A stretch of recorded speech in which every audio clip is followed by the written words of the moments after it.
warahmatullahi wabarakatuh. Bismillah, alhamdulillah, wassalatu wassalamu ala rasulillah wa ala alihi wa sahbihi wa man tabi'ahum. Amma ba'du. Alhamdulillah, siang hari ini Institut Pembina Rohani Islam Jakarta bisa menyelenggarakan salah satu kegiatan akademik, yaitu dalam rangka bedah buku. Bedah buku yang akan disampaikan oleh pemateri kita pada siang hari ini, yaitu Bapak Dr. Budi Utomo MA, yang sudah hadir bersama kita di siang hari ini dengan judul buku Wawasan Kebangsaan dalam Al-Quran.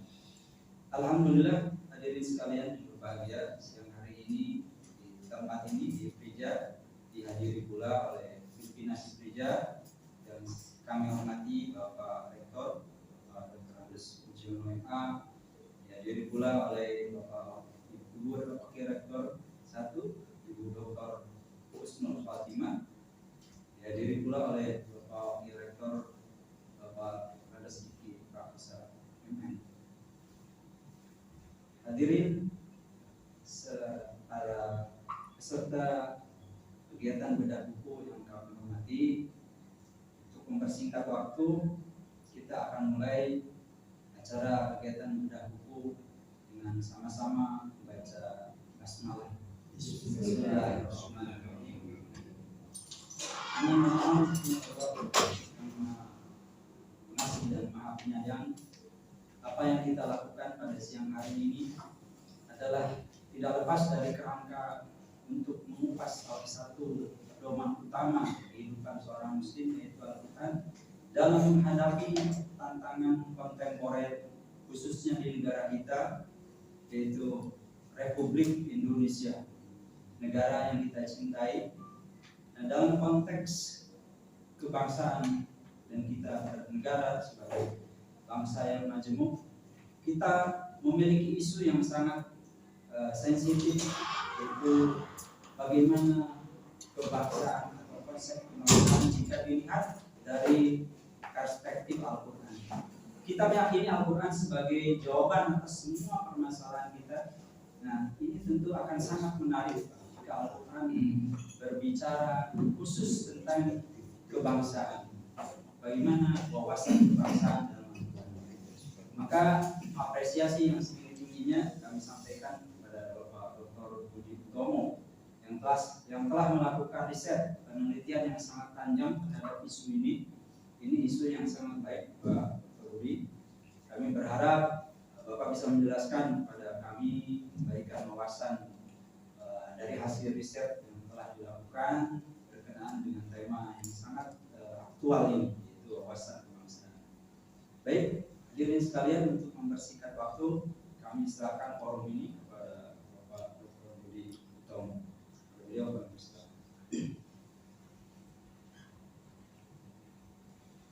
Assalamualaikum warahmatullahi wabarakatuh.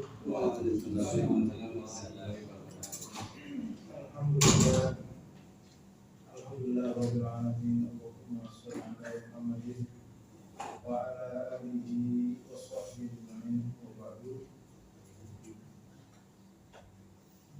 Wa qala ta'ala fi kitabihi al-karim, a'udzu billahi minasyaitonir rajim. Inna nahnu nazzalna dzikra wa inna lahu lahafizun. Wa qala Rasulullah sallallahu alaihi wasallam, khairukum man ta'allama al-Qur'ana wa 'allamahu. Amma ba'd.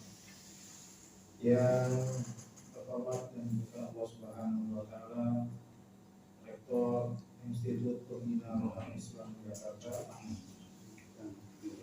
para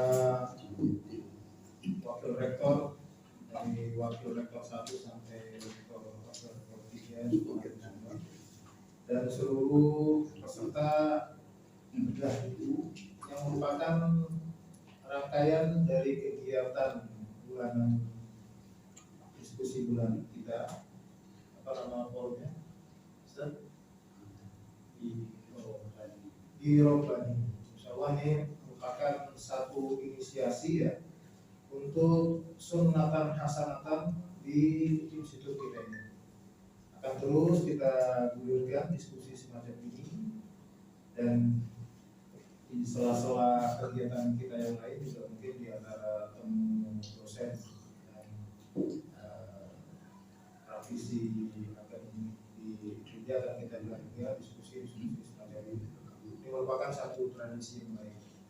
Baik, untuk mengawali ini, tadi dalam mukadimah saya bacakan satu ayat dan satu hadis yang terlalu umum sepertinya, tapi nampaknya memang itu. Ketika Allah Subhanahu wa taala menyebutkan inna nahnu nazzalna dzikra wa inna lahu lahafizun, Allah yang menurunkan zikr dan Allah yang akan juga menjaga zikr itu. Di antara bentuk penjagaan zikr Al-Quran sebagai peringatan adalah Allah Subhanahu wa taala memberikan perhatian ataupun memberikan, kalau kepada Nabi itu ilham namanya, wahyu namanya, kepada kita mungkin ilham untuk menyampaikan hal-hal yang kurang tepat mengatasnamakan ilmu ini.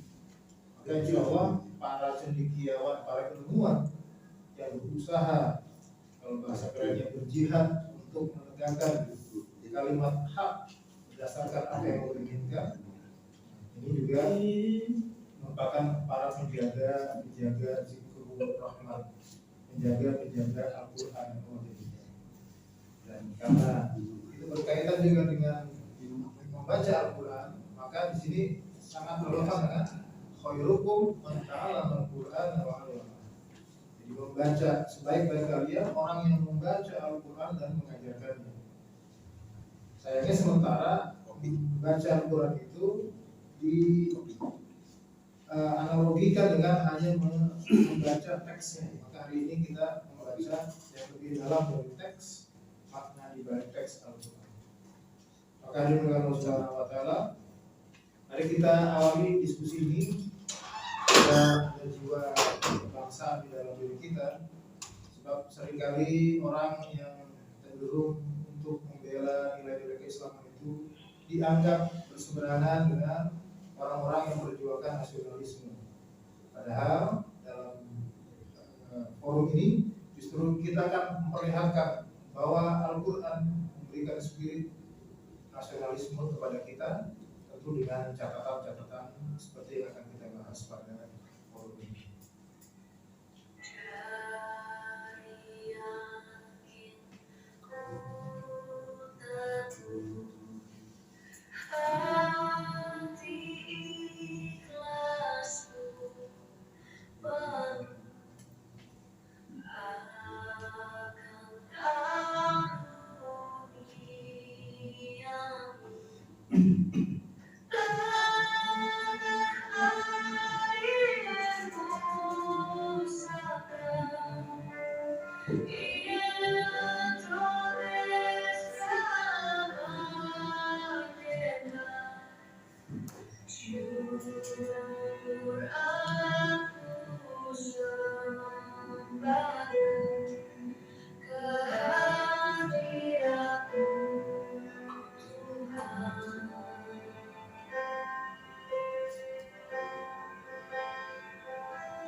Semoga lagu ini bisa memotivasi kita untuk memiliki semangat kebangsaan.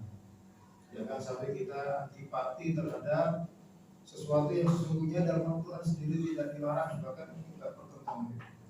Oke, Bu Wisnu next. Oke, the journey of book publishing. Saya mulai slide pertama saya dengan perjalanan publishing buku ini. Sebagaimana tadi saya lupa mengucapkan terima kasih kepada saudara moderator atas kesempatan ini, bahwa pembicaraan kita tentang buku wawasan kebangsaan ini berawal dari perjalanan yang bukan hanya panjang, sangat panjang saya rasa. Perjalanan di dalam menulis disertasi di perguruan tinggi Institut Pembina Rohani Islam, perguruan tinggi PTIQ Jakarta. Sekarang yang Universitas PTIQ, dahulu masih Institut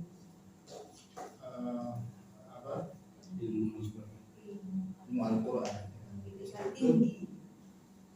disebutnya oleh kita juga dulu Institut PPIQ. Semoga nanti Iberja juga akan seperti Institut Pembina Rohani Universitas PPIQ itu, jadi namanya tetap pakai nama lamanya Universitas Iberja. Amin. Amin. Ya Rabbal Alamin. Kita nggak pernah tahu Allah itu yang akan lebih bisa berbuat. Nah, ini sangat lama. Kalau kita bicara tentang pemanfaatan, maka saya mengambil semua kuota masa studi yang disediakan oleh pemerintah. Jadi kalau masa studi itu habis, semester selanjutnya berarti hilang sudah register saya di pangkalan data. Maka alhamdulillah ini merupakan satu kesyukuran bagi penulis ya, bahwa karya ini masih diizinkan oleh Allah Subhanahu wa Ta'ala untuk menjadi satu karya yang memang legitimate secara akademis. Ya, bahwa karya ini lahir dari sebuah proses penulisan disertasi dari perjalanan yang sangat panjang. Jadi di dalam disertasi mestinya memang judulnya adalah wawasan kebangsaan dalam Al-Quran. Lalu kemudian diberikan tambahan sesuai dengan arahan para pembimbing di sana dan implementasinya di Indonesia. Nah, kemudian ketika dia menjadi buku yang ber-ISBN, judulnya juga bertransformasi lagi menjadi wawasan moderasi kebangsaan dalam perspektif Al-Quran, konsep dan implementasi di Indonesia. Apa yang saya akan sampaikan di penelitian ini? Next. Okay. Penelitian ini menyimpulkan bahwa konsep kebangsaan dalam Al-Quran sangat dekat dengan paham multikulturalisme dan pluralisme. Pada bahasa Inggris mungkin diversitas ya, diversity. Wawasan kebangsaan dalam epistemologi Al-Quran terdapat dalam makna terminologi qabilah, sya'ab, kaum, dan ummah. Tapi berdasarkan penelitian yang jauh lebih umum dan mencakup makna kebangsaan itu, yang mewakili keadaan kita saat ini adalah justru kata al-ummah. Walaupun nanti ayat yang dipakai kita mengambil itu ya wajah semua bahwa obat dari Arab.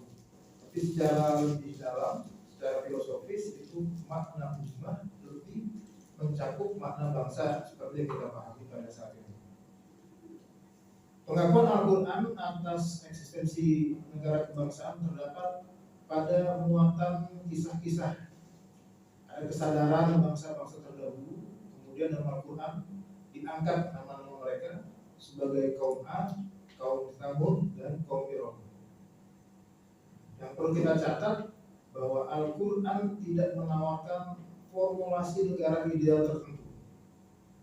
Namun konsep negara kota Madinah, ini masih dalam tanda kutip ya, negara kota Madinah itu masih banyak perdebatan apakah itu resmi dijadikan sebagai istilah ketika Madinah. Bahkan Nabi sendiri ketika menyebut wahazal baladul amin itu juga kota Mekah juga disebutkan pada waktu itu.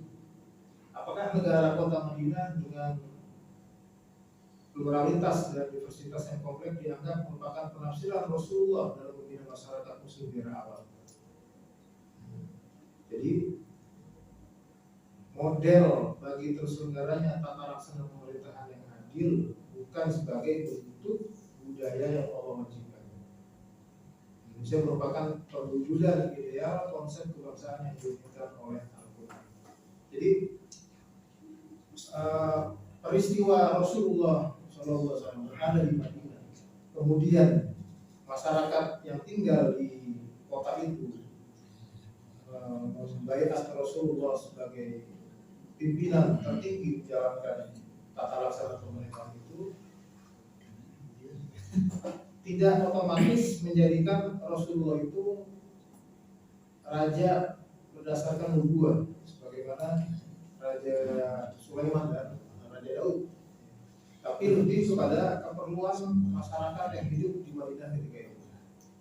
Maka nanti ketika kita ketemu konsep Piagam Madinah, maka tentu akan lebih terlihat sebagai satu piagam yang menurut orang-orang sekarang itu, orang-orang zaman ini, sebagai pembicaraan tentang hak asasi manusia yang paling sempurna.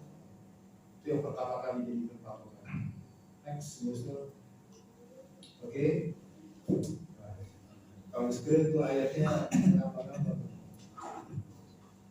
Mau jelas ya? Di dalam temuan penelitian ini, jadi wawasan kebangsaan di dalam tafsir ini, tafsir kebangsaan di dalam Al-Quran itu di dalam empat ayat ya, yang saya garis bawah itu menunjukkan bahwa Al-Quran mengakui adanya persamaan kedudukan manusia di mata Allah Subhanahu wa Ta'ala.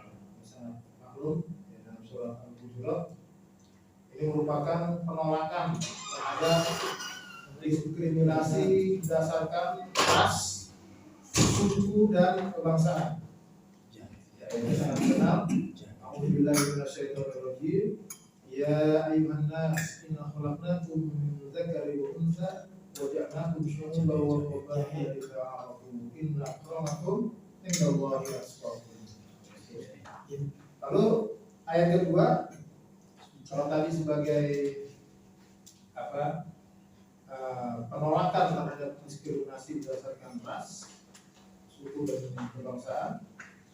Ayat selanjutnya terdapat di dalam surah Al-Isra, surah 17 ayat 70. Walaqad karamna bani Adam wa ja'alnahum fil barri wal bahri wa razaqnahum minat thayyibat wa qaddamnahum ala katsirin mimman khalaqna tafdila. Allah Subhanahu wa Ta'ala telah menjadikan anak cucu Adam dan membawa mereka di daratan dan lautan, memberikan mereka rezeki dari yang baik-baik dan mengutamakan mereka dari semua yang telah Allah ciptakan dengan banyak keutamaan. Ini menolak paham adanya ras bangsa unggulan. Kita kenal itu ada beberapa yang mengajukan tentang bangsa unggul. Seperti yang terjadi hari ini, bahwa adanya peperangan yang sangat panjang itu diantaranya adalah bahwa Israel mengaku sebagai bangsa terbaik di dunia ini. Dan itu pula yang pernah terjadi sebelum memutusnya Perang Dunia Kedua. Bahkan yang pertama ketika Nazi mengangkat isu The Aberman, manusia terbaik, terbagus katanya dari kalangan mereka. Ini yang ditolak juga oleh Al-Quran. Lalu yang ketiga, ayat tentang kepemimpinan sebagai hadiah dari Allah Subhanahu wa Ta'ala bagi masyarakat yang bertauhid, yaitu surat An-Nur surat nomor 24 ayat 55. Ini ayat akan menyadarkan manusia tentang kekuasaan, bahwa kekuasaan tertinggi hanyalah kekuasaan Allah, bahwa raja sesungguhnya hanyalah Allah, dan bahwa sesungguhnya kalaupun Allah Subhanahu wa Ta'ala hendak memberikan hadiah kepemimpinan pada suatu kaum, maka bukan karena kualitas individu tetapi kualitas masyarakatnya. Ya, Allah sebutkan a'udzubillahi minasyaitonirrajim. Wa'adallahu allazina amanu minkum wa 'amilus solihati la yastakhlifannahum fil ardh kama istakhlafa allazina min qablihim wa yumakkinanna lahum dinahum allazi irtadaa lahum. Jadi ayat ini Allah Subhanahu wa Ta'ala sebutkan bahwa Allah Subhanahu wa Ta'ala menjanjikan kepada satu kaum di antara kalian yang beriman dan beramal soleh akan Allah Subhanahu wa Ta'ala jadikan mereka khalifah di muka bumi, penguasa, pengganti Allah Subhanahu wa Ta'ala di dalam masalah memakmurkan bumi, sebagaimana sebelumnya pernah Allah berikan hadiah untuk menjadi khalifah kepada orang-orang sebelum mereka. Dan akan Allah Subhanahu wa Ta'ala tempatkan bagi mereka agama mereka yang Allah telah ridho. Allah akan menggantikan setelah rasa ketakutan mereka keamanan. Tetapi disyaratkan adalah mereka menyembah Allah saja dan tidak mempersekutukan Allah dengan sesuatu apapun. Ini sayangnya dalam kajian politik Islam, karena ayat ini dianggap kita seolah-olah kafir, menyerah begitu saja. Padahal Al-Quran sendiri mengatakan masalah kekuasaan itu adalah hak prerogatif Allah Subhanahu wa Ta'ala, dan pasti Allah berikan, kepada kaum yang telah Allah ridho kepada mereka dengan syarat kesolehan kolektif di umat itu. Jadi ayat ini memberikan tinjauan teologis tentang kepemimpinan di dalam Islam. Sebagaimana Rasulullah tidak pernah berencana secara politik menjadi pemimpin, tiba-tiba diamanati oleh umat yang ada pada waktu itu. Dan hebatnya justru di masa sahabat yang tidak lebih hebat dari Rasulullah, terbukti 2/3 dunia itu dikuasai oleh umat Islam. Yang agak paradok ya, seolah-olah, tapi ternyata itu kenyataan sejarah menunjukkan kepada kita bahwa kepemimpinan itu Allah berikan, Allah hadiahkan, bukan berdasarkan mujahadah, istihad para pejuang, tetapi berdasarkan kesolehan orang-orang yang hidup di zaman kepemimpinan waktu itu. Lalu yang terakhir, ayat tentang syarat keberkahan sebuah bangsa, yaitu keimanan dan ketakwaan. Kalau tadi memberikan tinjauan teologis, yang ini memberikan tinjauan sosiologis. A'udzubillahi minasyaitonirrajim. Walau anna ahlul qura amanu wattaqau lafatahna 'alaihim barakatin minas sama'i wal ardh walakin kazzabu. Ini Allah Subhanahu wa ta'ala, kalau seandainya penduduk suatu negeri beriman dan bertakwa, maka pasti akan kami buka bagi mereka keberkahan dari langit dan dari bumi. Jangankan dari bumi, dari langit juga Allah buka keberkahan. Tapi karena sebagian daripada umat penduduk suatu negeri ini mendustainya, maka justru diberi hukuman oleh Allah Subhanahu wa ta'ala karena perbuatan mereka itu. Maka hadirin, ini kayak ceramah jadi. Tapi memang kenyataan penelitian ini menurut saya agak terbuka tentang itu. Maka tidak bisa lepas dari gaya-gaya penyampaian di dalam penyampaian tafsir Al-Quran, karena memang ini berbasis penelitian tafsir Al-Quran. Maka kita temukan di sini satu legitimasi untuk orang yang menginginkan bahwa kebangsaan itu atau bentuk negara itu berdasarkan perintah Allah Subhanahu wa ta'ala. Tapi di sini justru kita lihat inilah kenyataan yang terjadi di dunia selama ini, bahwa kalaupun Allah memberikan kekuasaan kepada satu kaum, maka itu adalah hadiah dari Allah Subhanahu wa ta'ala atas ketaatan. Next slide. Oke. Kayaknya ada bergetar ya, gitu. Slide-nya bergetar. Jadi temuan dalam model informasi eksistensi bangsa-bangsa masa lalu dalam tafsir Al-Quran disebutkan ya. Jadi Al-Quran menyebutkan bangsa-bangsa itu di dalam banyak model, paling tidak sudah 4.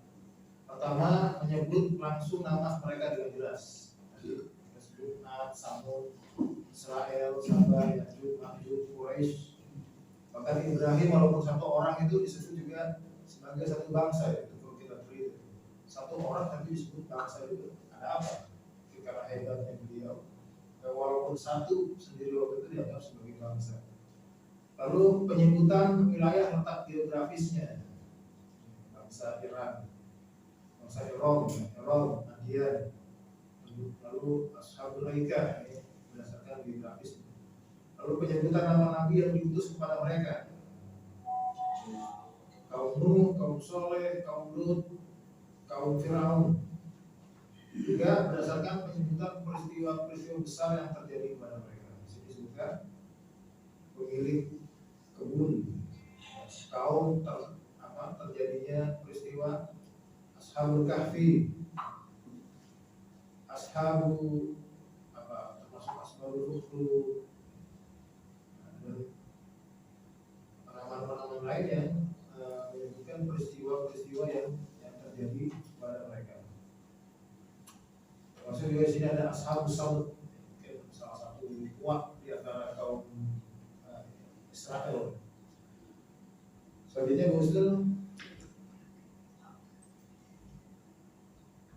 Oke, nah ini menarik, yang mestinya kalau dipahami maka tidak akan lagi ada perdebatan yang melelahkan di kalangan Muslim Indonesia. Jadi sebagai satu kebudayaan, maka proses nasionalisme Muslim Indonesia ini benar-benar merupakan satu perjalanan panjang, evolusi yang halus. Jadi disebut kalau poin pertama kita di pointer ini, nasionalisme religius adalah konsep dan karakter kebangsaan yang paling cocok dan relevan bagi negara Indonesia yang memiliki masyarakat yang plural society. Sedangkan Pancasila adalah kalimatus shawab. Kalimatus shawab, titik temu dari pluralitas antara agama, etnis dan budaya yang mengejawantahkan nilai itu menjadi ideologi dan dasar negara. Tentu kalimatul shawab yang dimaksud di sini kita tidak bisa secara otomatis mengambil makna teks yang turun ketika Al-Quran menyebut ta'alu ila kalimatin shawab bainana wa bainakum. Karena pada waktu itu konteksnya adalah konteks tentang bagaimana Rasulullah mengajak agama samawi yang lain, Yahudi dan Nasrani, untuk berdamai dengan Islam. Tentu kalimat shawabnya adalah kalimat tauhid, mengesahkan Allah Subhanahu wa taala. Tapi kalau kita mengambil makna umum dari kalimat shawab, jadi umum lafzi, bukan umum khusus makna dari kalimat shawab yang ada dalam ayat Al-Quran. Kalau digunakan itu tentu akan menyesatkan dan banyak akan di-counter oleh orang banyak. Karena kalimat shawab di sini kita simpulkan bahwa manusia di dunia yang mengaku beragama, karena kita sepakat bahwa di Indonesia itu ada satu konsep yang tidak boleh dilanggar, ketuhanan yang Maha Esa. Cuma nanti memang bisa kita diskusikan lagi, apakah memang negara agama-agama di Indonesia seluruhnya bisa disebut memiliki Tuhan, ya, memiliki kitab suci, ya kan? Karena ada juga agama yang dianggap dia hanya memiliki nabi tetapi tidak memiliki Tuhan. Atau yang terakhir datang dianggap merupakan satu perkembangan dari filsafat, memikir seorang yang kemudian dianut banyak orang dan itu dijadikan agama. Itu perdebatan lain. Tapi kita di sini kalimat shawab yang kita maksud adalah kesepakatan bahwa manusia hidup itu harus beragama dengan Tuhan. Lalu yang kedua, wawasan kebangsaan dalam Al-Quran tersimpul dalam slogan Bhinneka Tunggal Ika, berbeda-beda tetapi satu. Ini sebetulnya mirip dengan semboyan yang juga disematkan di lambang Raja Walinya Amerika. Kalau kita sebut Garuda, mereka Raja Wali, itu sama kalau diterjemahkan di dalam bahasa Indonesia, unity in diversity.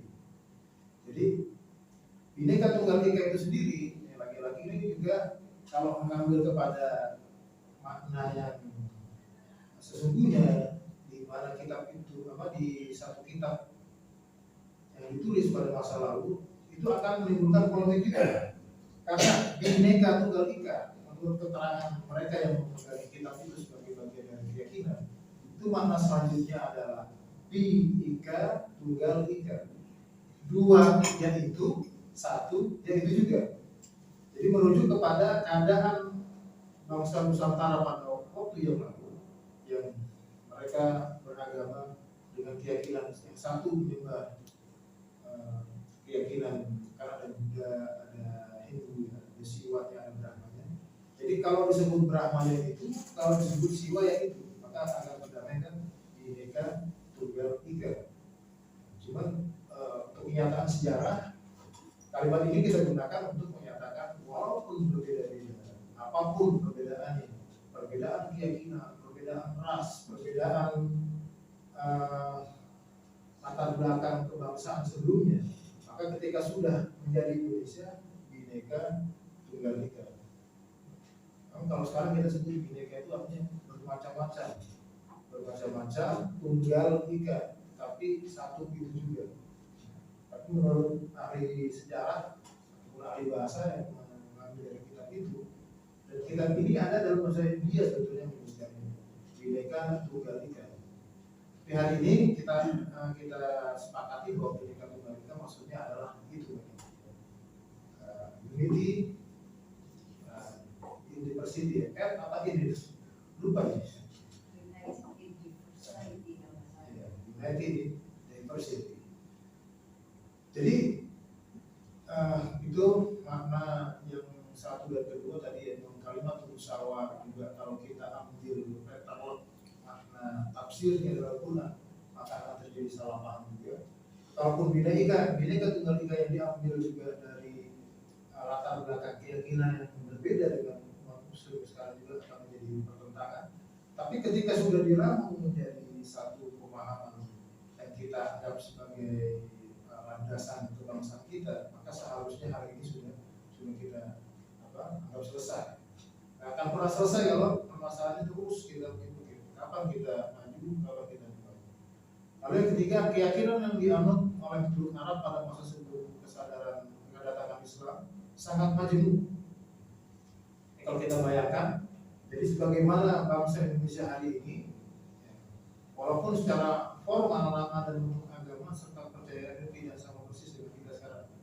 Kalau dulu mungkin ada yang Majusi, ada Yahudi, ada Sobea bangsa orang-orang penganut agama asli orang Arab ketika itu juga sama hari ini. Kita masih, kalau yang secara formal di negara kan Islam, ada Katolik, Protestan, Buddhism, Hinduism, Confucianism, ya, Konghucu itu sebetulnya sebagian menganggap itu merupakan satu ajaran filsafat, tetapi pada hari ini di negeri ini diakui sebagai bagian dari agama. Nah, dan tidak tertutup kemungkinan masih ada juga yang mengamalkan agama nenek moyang. Kalau kita lihat di suku-suku pedalaman itu, maka masih ada yang secara jelas dan gamblang mereka menunjukkan keyakinan mereka dalam tradisi-tradisi mereka itu. Dan itu masih ada hari ini. Jadi sebetulnya sama persis dengan keadaan ketika Rasulullah SAW bersama orang-orang Arab ketika itu. Lalu yang keempat, bahwa Nabi Muhammad SAW mempersatukan umat Islam dengan substansialisasi nilai-nilai Islam dalam piagam Madinah. Dan para tokoh Islam Indonesia juga melakukan hal sedemikian. Ya. Jadi nilai-nilai Islam yang ada itu diuniversalkan ke dalam Pancasila dan Undang-Undang Dasar 1945. Ini juga dilakukan di Amerika sebetulnya. Ya, kalau di Amerika itu mereka karena basis keagamaan mayoritasnya adalah Nasrani, ajaran-ajaran itu ada di sana. Kemudian ketika diratifikasi dalam undang-undang negaranya, semua orang ketika mengamalkan undang-undang dasar di Amerika itu tidak merasa sebagai Nasrani, ya. Tapi sesungguhnya apa yang dimasukkan di sana seperti itu. Maka sangat mirip dengan keadaan kita pada hari ini. Ya, secara substansi ajaran yang ada masuk di dalam nilai Pancasila dan Undang-Undang 45 itu merupakan satu perasan dari nilai-nilai Islam. Ini yang ditemukan di dalam tulisan ini. Oke, next. Ini berapa lama nih waktunya? Setengah jam ya, oke. Setengah jam berarti ini mungkin jadi slide terakhir tadi. Akan sangat panjang kalau kita tidak batasi. Lalu konsep kebangsaan dalam tafsir, saya tidak katakan dalam Al-Quran, ya, karena nanti kalau Al-Quran hanya teksnya saja akan menjadi perdebatan. Maka saya sebutkan dalam tafsir, maksudnya tafsir Al-Quran. Pesan Al-Quran mengenai kehidupan berbangsa dan bernegara banyak diwakili oleh idiom seperti balad, balda, bilad, dan derivasinya. Kebanyakan digunakan untuk mengisahkan umat dan peradaban masa lalu untuk dijadikan pelajaran. Lalu yang kedua ada keterkaitan antara kabilah sama kaum dengan istilah kebangsaan dalam bahasa Indonesia atau nation di dalam bahasa Inggris. Kata ummah lebih istimewa dan lebih tepat dibandingkan dengan kata-kata tersebut yang tadi disebutkan untuk mewakili kata kebangsaan. Kata ummah sebagai penghimpun, sebagai himpunan manusia yang seluruh anggotanya menjadi satu, arah yang sama, bahu-bahu bergerak secara dinamis menuju tujuan yang mereka harapkan di bawah kepemimpinan mereka. Jadi ummah, maksud ibu, di depan, nah itu kayak seperti itu. Ada umul qura, pimpinan kota-kota, jadi sama ya. Ini saya sudah dijelaskan ya. Kalau mau dijelaskan rinci nanti kita akan kabur tidak sampai kepada masalah ini. Lalu kata ummah dengan kelenturan urusan dan aneka maknanya memberikan isyarat bahwa konsep ini dapat merangkul perbedaan kelompok-kelompok umat walaupun kecil jumlah mereka, selama perbedaan itu tidak mengakibatkan perbedaan arah. Dengan kata lain, selama mereka tetap berada pada kerangka Bhinneka Tunggal Ika. Oke.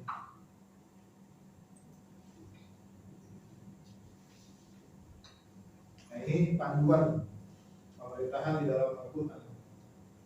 Bahwa ternyata Al-Quran hanya memberikan panduan-panduan di dalam pelaksanaan pemerintah di satu bangsa. Bahwa prinsip yang pertama yang harus dikatakan oleh pemerintah adalah pemenuhan amanah dan tegaknya keadilan. Dalam surat An-Nisa ayat 58. Innallaha ya'murukum an tu'addul amanata ila ahliha wa idza hakamtum bainan nas an tahkumu bil 'adl. Ini prinsip yang pertama. Lalu prinsip yang kedua, masyarakat harus mematuhi hukum dengan baik agar tercipta keteraturan. Jadi prioritas kepatuhan kepada Allah di tempat tertinggi, ketaatan kepada Rasulullah di maqam yang kedua, dan terakhir adalah ketaatan kepada pemerintah yang menjadi wali umat Islam. Dalam surat An-Nisa ayat 59, ya ayyuhallazina amanu atiiullaha wa atiiur rasula wa ulil amri minkum. Ini waktu munaqashah seperti ditanya juga oleh penguji, mengapa tidak disebut wa atiiu ulil amri minkum? Jadi ternyata ketaatan yang mutlak atiiullah wa atiiur rasul hanya kepada Allah dan kepada Rasul, sedangkan ketaatan kepada ulil amri itu selagi tidak sejalan dengan ketaatan kepada Allah dan ulil amri maka bisa dipertimbangkan. Lalu yang ketiga, sebagai panduan umum dalam Al-Quran, masyarakat harus melakukan upaya bela negara ketika satu negara bangsa itu diserang secara fisik. Disebutkan di dalam surat Al-Hajj ayat 39, uzina billazina yuqatilu bil zulmi. Diizinkan bagi orang-orang yang diperangkan, yang diperangi, dan mereka diperlakukan secara zalim untuk memerangi atau membalas atau mempertahankan diri ketika itu. Jadi konsep bela negara itu jelas di dalam Islam. Bahkan menjadi kewajiban bagi seluruh warga negara yang ada di masyarakat itu. Lalu yang keempat, nah ini yang perlu juga kita lihat ya, bahwa perbuatan melawan pemerintah umat Islam adalah pelanggaran berat dan harus dihukum berat. Disebutkan innama jazaa'ul ladzina yuharibuna Allah wa rasulahu, ya itu apa, bahwa Allah Subhanahu wa taala menyebutkan bahwa balasan innama jazaa'ul ladzina yuharibuna Allah wa rasulahu, balasan bagi orang-orang yang memerangi Allah dan Rasulnya adalah wa yas'auna fil ardi fasadan, dan juga berupaya untuk membuat kerusakan di muka bumi, ayuqtalu wa yusallabu wa tuqatta' aydihum wa arjuluhum min khilaf. Jadi sampai pemerintah berhak untuk memerangi mereka, menyalib mereka, dan memotong tangan dan kaki mereka secara bersilaman. Kan satu hukuman sangat berat. Jadi ternyata ada konsekuensinya perlawanan terhadap suatu pemerintah. Pertanyaannya kemudian, apakah negara Indonesia juga harus kita rasakan memiliki sensasi hidup di negara yang ada aturan seperti ini? Kan gitu. Kenyataannya undang-undang juga memfasilitasi kita untuk ini. Dan itu baru kita peringati beberapa hari yang lalu di Hari Santri 22 Oktober ini. Itu merupakan satu kenyataan sejarah yang menunjukkan bahwa bangsa Indonesia mengakui bahwa negara ini harus diperjuangkan, dan memperjuangkan negara ini sama dengan berjihad di jalan Allah. Jadi resolusi jihad itu bahasa pemerintah. Kalau bahasa ulamanya pada waktu itu namanya apa? Fatwa jihad. Jadi fatwa jihad telah pernah dilakukan oleh ulama di negeri ini. Itu menunjukkan sesungguhnya tidak perlu lagi ada perdebatan mengenai itu negeri ini. Apakah negeri ini negeri Islam atau bukan? Kenyataannya secara sejarah kita telah melaksanakan dan bisa dirasakan sensasinya oleh Muslim Indonesia berjuang selama 2 pekan di Surabaya sampai kotanya itu mantap. Bagaimana kita lihat hari ini di Gaza, mungkin karena apa, kita kurang menggali sejarah sehingga rasa kita tidak bisa mengambil tidak bisa merasakan sensasi bagaimana ketika peristiwa perang di hari peperangan 10 November sampai berapa lama itu. Sebenarnya itu merupakan satu bukti sejarah bahwa Indonesia secara faktual telah membuktikan bahwa bangsanya, negaranya telah persis mengamalkan apa yang diajarkan oleh Allah. Maka dari situ peneliti berani menyimpulkan bahwa apa yang dijalankan oleh pemerintahan kita di Indonesia, oleh bangsa kita, merupakan implementasi dari wawasan kebangsaan, dan itu diamalkan, diimplementasikan secara akurat di negeri. Oke, itu saja sebagai paparan yang dapat saya sampaikan. Selanjutnya saya serahkan kepada Pak